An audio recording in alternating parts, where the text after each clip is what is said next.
Good day to all. Thank you very much again, our e-agricom for inviting us on this 11th e-agricom and second Edwin Mapanaw webinar. It's our honor to be guest again here in your webinar. So today we will discuss about we'll share our swine industry situation and outlook. Next slide, please. And also, we'll share our overview of the swine industry in our country. Next slide. As we all know, the Philippine swine industry in 2023 continued to grow at a flat rate in spite of some expansion activities by big integrators and some repopulation efforts assisted by Department of Agriculture through their Inspire program for a few small commercial farms in selected regions. Alam naman po natin na there are still new cases of African swine fever, of course, no, to be verified and confirmed by respected DA regional directors. Areas like Ilocos Sur, Pangasinan, Zambales, Bataan, Tarlac, Batangas, Mindoro, and yung pinaka-latest is Nueva Vizcaya also have been reported these past few weeks and months, no? Again, to be verified, no, and to be confirmed. ASF has also wreaked havoc in the Visayas region, like sa Iloilo, Bacolod, sa Central Visayas, Ceburao, meron na rin, and maybe some areas in Mindanao just a few months ago. All these outbreaks have reduced the swine population once more and also hindered the repopulation effort of the industry. Next slide, please.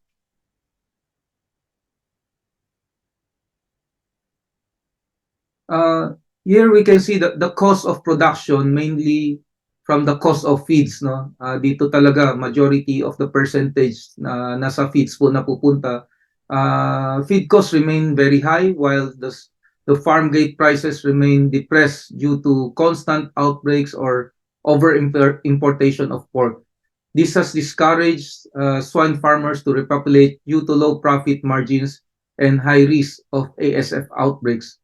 But of course, marami po sa ating mga member, mga stakeholder na nag-repopulate naman. And of course, with proper biosecurity measures, no, naging effective naman and very successful.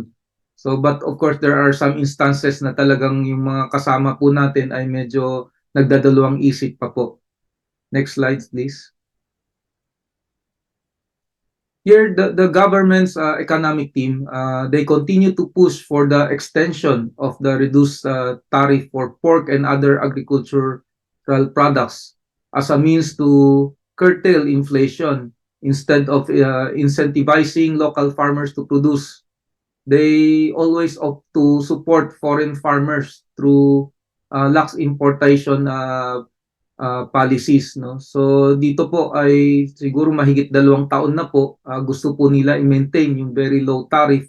Ang hinihiling lang naman po ng ating industry, hindi lang naman po sa pork or sa mga poultry industry, ay sana ibalik lang po dun sa tamang taripa na binigay ng tariff commission years back, no. Hindi naman natin hiningi mag-increase, ibalik lang po sa dating tariff percentage. Wag naman po itong napakababang tariff na hindi naman po naging effective, hindi naman po bumaba rin po yung mga presyo ng ating mga bilihin. Next slide, please. Ito po yung medyo hot cake na issue for the past months, no? Yung the ASF vaccine on trial is another perceived threat as report from other countries like Vietnam. They said that they are currently experiencing their worst ASF outbreaks due to the presence of a second mutated strain, most likely from the live vaccine, no, being used. So as our Bureau of Animal Industry has been perceived as sabi ng marami, yung sa pananaw po nila ay medyo may konting bias and over eager to approve vaccine due to pressures from the importers or the stakeholder and veterinarians, tayo mga stakeholder and veterinarians, nag-aalala po tayo, no, with this scenario sa Vietnam. And of course, we want to appeal for caution and recommend that we wait for the approval ng ating GOA or yung tinatawag nilang World Health Organization, no, or yung approval ng ating allied industry like yung PCSP, Philippine College Swine of Practitioners, or the Philippine Veterinary Drug Association approval or go signal na pwedeng gamitin na yung isang produkto, not specifically itong brand, but any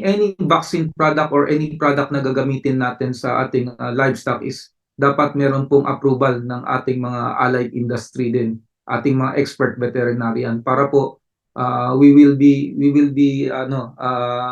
guided, no, on how to use those products. And also we need recommendation, no, before using them. Even yung Department of Agriculture natin already lobbied for a budget for this product or vaccine to be given to the backyard farms in 2024. So dapat maingat po tayo. Gusto po natin yan, inaantay po natin yung bakuna, pero in spite of this, gusto po rin natin maging sigurado na maging ligtas po yung vaccine na gagamitin natin. Next slide, please. Of course, after this yung overview natin, meron din po tayong mga opportunities. Actually, we have a lot of opportunity ahead. Next slide, please. In spite of all the challenges facing the industry, Department of Agriculture through NLP, yung National Livestock Program, has given our federation, the National Federation of Hog Farmers Inc., the opportunity to participate in government-inspired program. Ito pong program in 2022, nagbigay po sila ng grant of 5.5 billion pesos to every farmer recipient as assistance to start up its repopulation activities. The grant money may be used to purchase either, may option po yan, 200 to 220 piglets for sentinelling and grow out operations, or 150 heads na F1 breeders for an actual repopulation program. So the farmer recipients, particularly those in the breeder program, needs to shell out a counterpart funding for feeds, kasi hindi naman po, kulang po yun yung 5.5 million. Yung recipient po, tayo po ay maglalabas rin po tayo ng ilang milyon. So in our computation, yung medicines and operational cost, no, support for at least 1 year of approximately siguro around 13 to 15 million pesos po ang kailangan pang gagastusin. So yun po, meron pong counterpart yun. Kulang po yung, although it's a bonus na binigyan tayo ng grant, pero maglalabas rin po tayo ng ating puhunan po. So dapat po pangalagaan po natin to, bonus po ito. Let's make use of this wisely, no. So for the 2023 naman po, yung Inspire program, yung budget po, they raise it to 10 million pesos per project or per recipient. Pero po, mas marami na pong mas marami na pong breeder ang kailangan mong ipasok. Meron pong mga guideline po yun. So ganun din po, meron din pong counterpart yan. Maglalabas din po tayo ng sarili nating puhunan aside from this 10 million grant na ibibigay nila. Pero ito, wino-work out pa po natin. So next page, next slide please. Currently, the National Federation has assisted already 24 of our member in Region 3 alone, to avail of the fund, and ongoing na po yung repopulation effort since late last year until this year, we have in line another 26 farms actually for this grant na 5.5 million. However, due to the stringent liquidation process and procedure, yung fund po ng batch 2 hasn't been released, and we are trying to expedite the liquidation papers to meet the deadline of end of the year budget release and usage for this second batch kasi kailangan po i-liquidate 'yun, no? May proper audit po ito, hindi po basta-basta dapat 'pag natanggap po natin 'to, dapat naibili natin ng ng breeders or ng piglet and yung mga feeds po. So, we have to liquidate it properly para po ma-approve na naman yung second batch na grant. So simultaneously naman, we also have 8, 8 no, na 5.5 projects for Region 12 naman, specific sa Davao po ito, but also encountered some obstacle with their stringent breeder bidding process, which we hope to fulfill by December as well. Fina-fast track po natin to para matulungan din po natin yung mga kasama po natin sa Mindanao. No?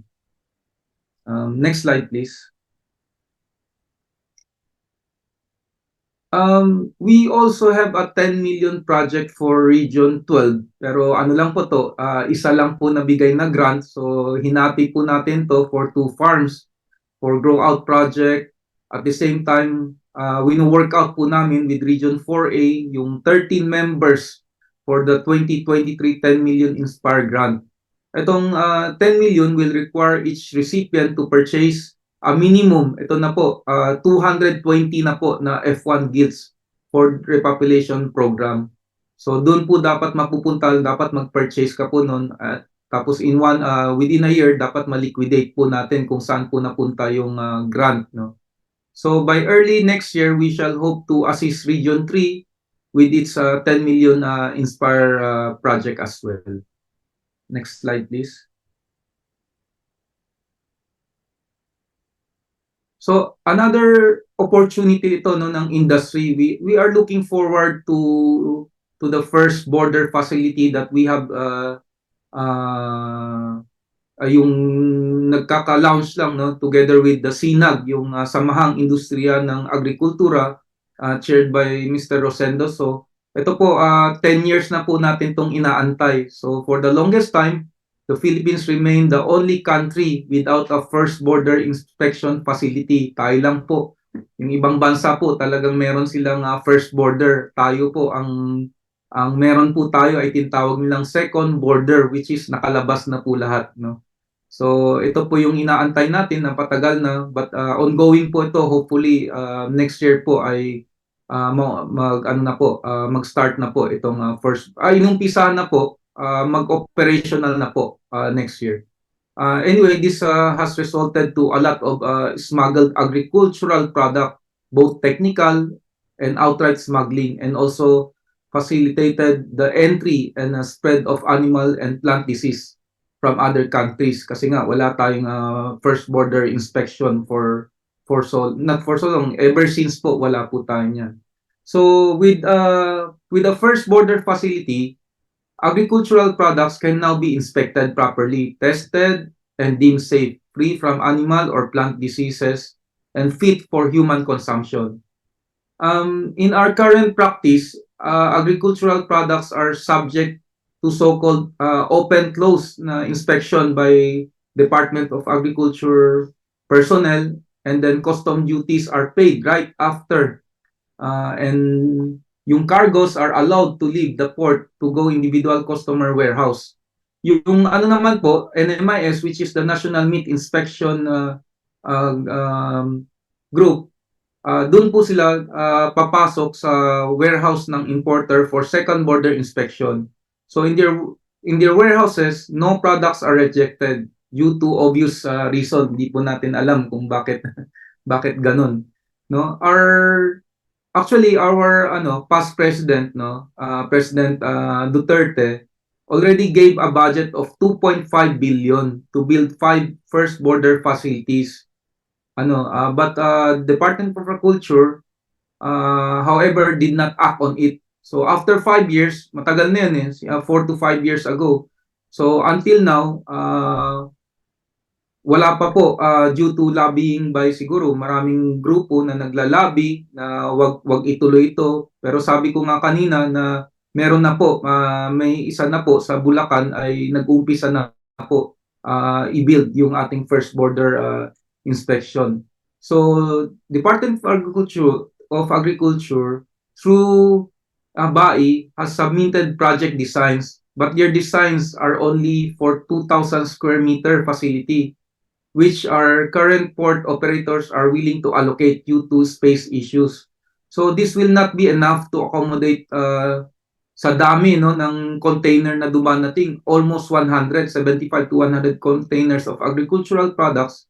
Every day po yan pumapasok. So it is impossible for the 2,000 square meter facility. Kaya po ito, nagkaroon po tayo ng pagkakataon na ginrab po natin na inumpisahan na yung sa Bulacan, at least minimum of 5 hectare or more po ito. So kasyang-kasya po lahat ng ano, tsaka po hindi po magkakaroon ng traffic, hindi po rin po magkakaroon ng masyadong complaint yung mga nag-import na matatagalan bago lumabas dahil we have enough space, no. So next slide please.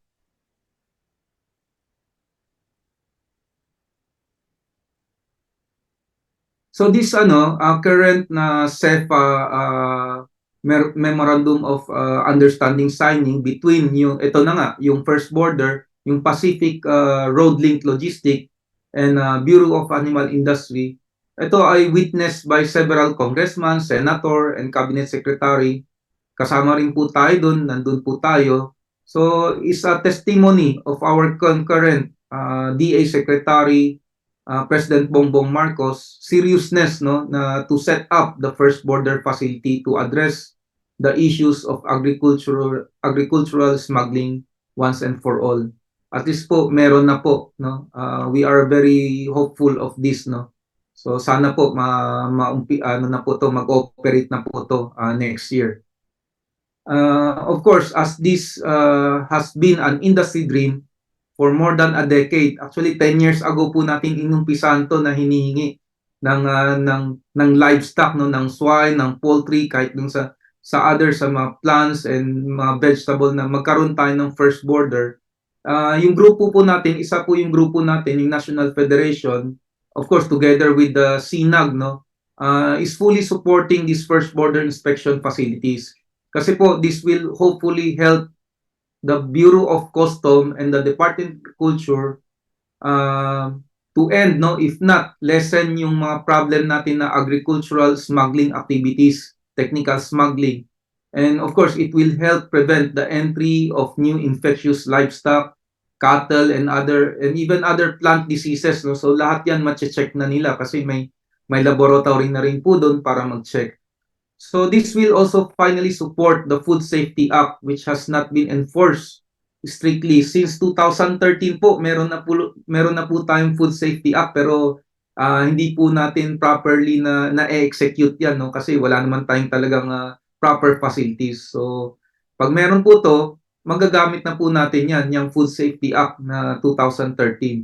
As of course there will surely be a lot of lobby against, no, and dissent from different sectors, but we hope, no, itong Department of Agriculture natin will not be influenced, no, and bullied, and fully support our president initiative kasi itong project po na first border hindi lang naman po ito para sa amin, yung mga local producer, local farmer. Ito po ay initiative rin po ng ating bansa, ng ating presidente na at least po makokontrol na po natin lahat ng pumapasok na agricultural product or mga process, yung mga meat, no, lahat.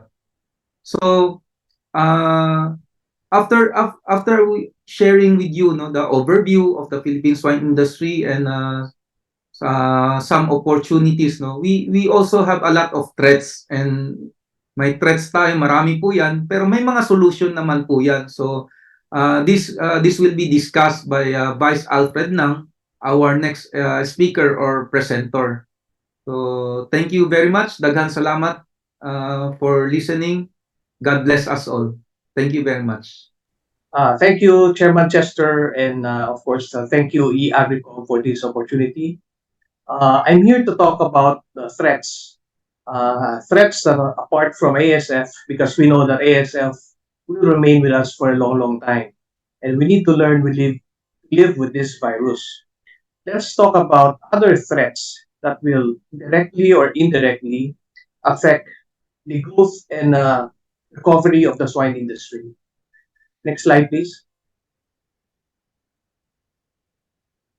The Meat Importers and Traders Association, or MITA, is a powerful lobby group. It's once again calling for tariff reduction for pork products for the next 5 years, citing global rise in pork prices and other commitment to selling cheap pork to the Filipino consumers. NEDA recently, together with other economic managers, are calling once again the lower tariff extension on pork, chicken, and corn till the end of 2024. The Philippines during the past year has seen the biggest volume of pork imports at 500 million kilos. Cold storages are filled up with frozen inventory. The impact of tariff reduction on these imports did not ultimately benefit the Filipino consumers as pork prices remain high. Only a handful of importers benefited. Next slide, please. Reducing the tariffs further will discourage the local farmers to repopulate given the current high cost of production, high cost of added biosecurity procedures, high cost of disease infection, all adding to the high cost of repopulation. Bringing back the tariffs to its original levels will level up the playing field and encourage local production. With more local supply, prices will stabilize and ease up inflation as well. NAFED encourages RDA to follow their mandate of helping the local farmers and reject all importers and economic managers' call for more imports at reduced tariffs. They have been given this privilege for the past 2 years, and it did not bring down significantly the prices of pork. All it did was deprive the government 14 billion in lost revenues. As government is set to rebuild after the pandemic, these tariff collections are essential to the national budget as well. Next slide, please. ASF continues to threaten the local swine industry. While many farmers are clamoring for a workable vaccine, the National Federation of Hog Farmers Inc. is calling caution and buys hastiness to immediately approve all ongoing ASF vaccine trials from Vietnam. One Philippine importer is determined to bring in the vaccine even when its efficacy and safety is not assured. We are currently hearing only the manufacturers claim that the vaccine is safe and effective. The AVAC vaccine went on trial here in early May, and after a month of trial, BAI has hastily called a press conference announcing the success of the trials. This did not sit very well with the industry as it aroused a lot of suspicions leading to anxieties. Even the PCSP, or the Philippine College of Swine Practitioners, a forefront leader in veterinary practice, has expressed their reservations. Next slide, please.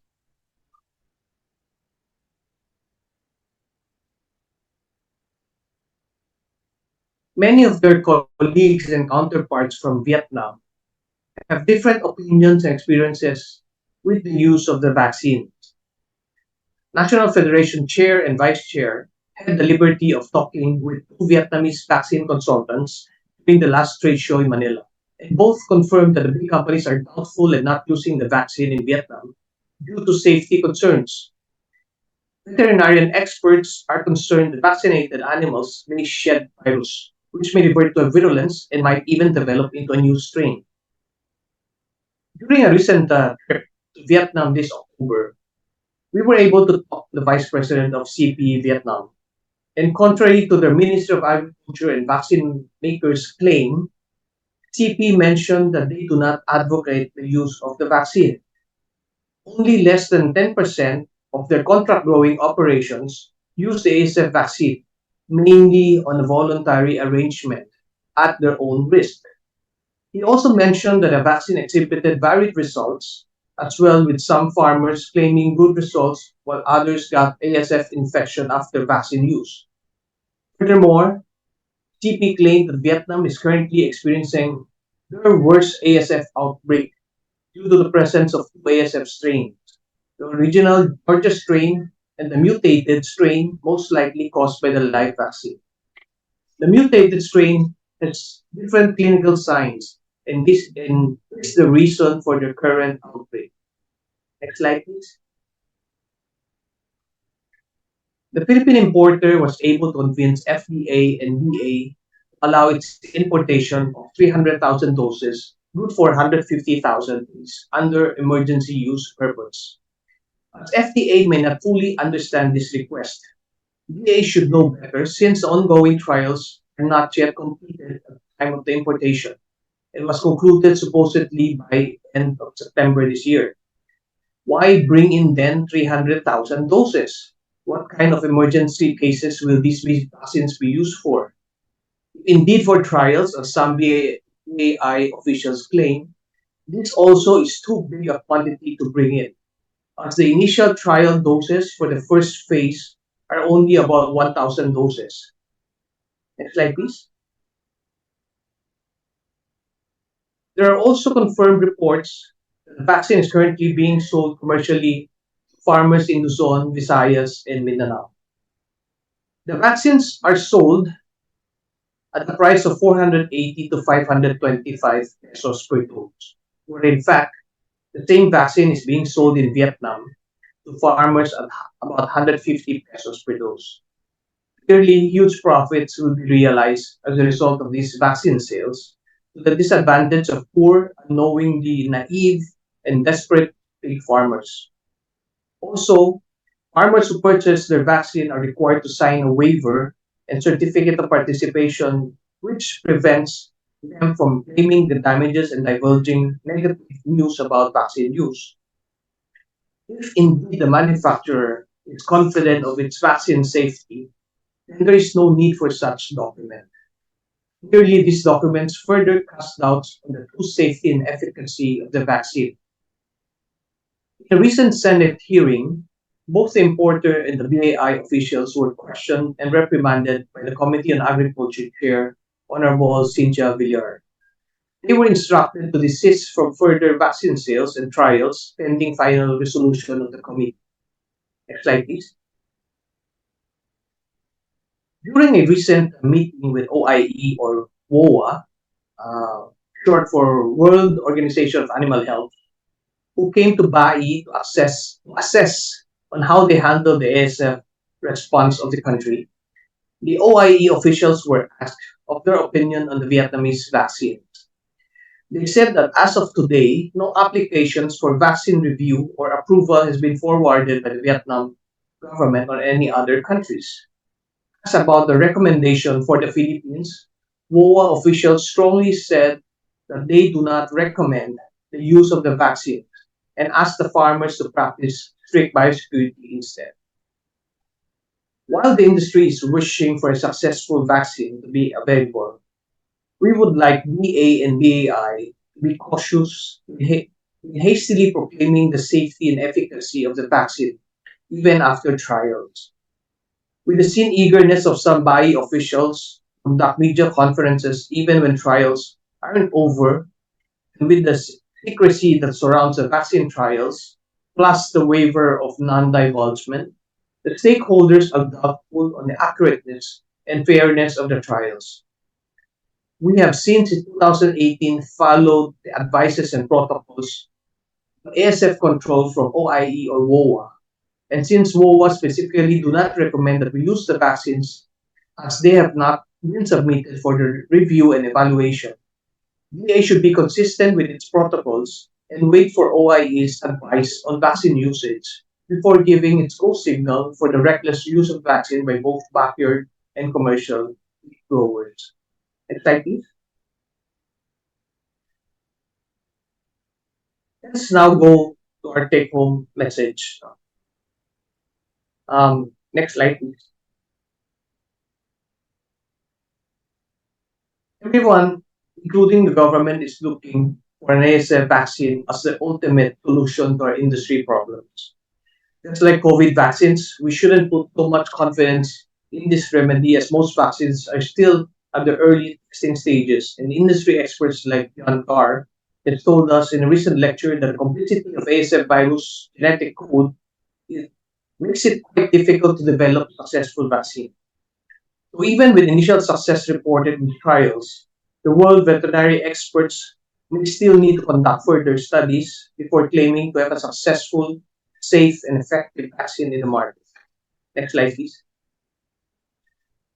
What we can do, however, is to repopulate cautiously. We must go back to basics and enhance our biosecurity protocols, such as cleaning and disinfecting our facilities thoroughly to prevent any viruses or bacteria from re-entering our farms. Next slide, please. We need also to invest once again in structures and equipments to improve our overall biosecurity protection, like bird proofing and other vector control programs. We should review our production flow procedures, identify dirty and clean areas, put up shower and disinfection facilities when necessary, and regulate the movement of people to and from these areas. Furthermore, we must continue to train our people, changing their mindsets to accept these stricter farm protocols and follow them by heart.